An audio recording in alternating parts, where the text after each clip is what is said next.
miten gangstakuiskaa ja Mika Immu Ilmeen päätyi meidän elokuvaan vuonna 2008. Kato Eki, long time no see.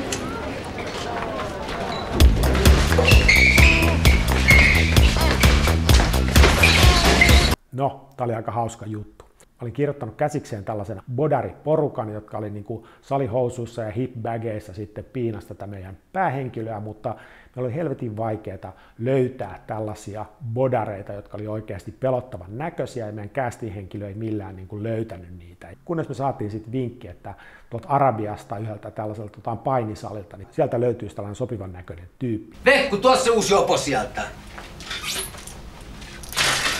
Älä sit jää reissuun, ettei tarvitse tulla hakee. Me mentiin sitten Tunna Milonoffin kanssa sinne, jonka kanssa mä ohjasin tämän leffan.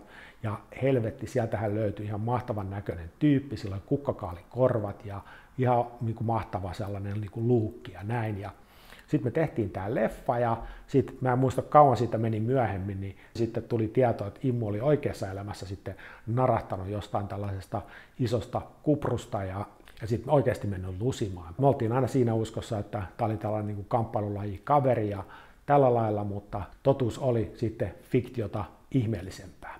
Mutta nyt, jos tämä leffa kiinnostaa, haluatte kuunnella Immun juttuja, niin Immu on sitten kertomassa tästä leffasta myöskin täällä niin Gimis on Study kaupunkikulttuurifestareilla perjantaina 21. päivä. Ja tulkaa sinne, tsekatkaa leffa ensimmäistä kertaa 16 vuoteen Valkokankaalla. Tää kandee tsekkaa detaljit kommenteissa ja videon lopussa. Näkyy siellä.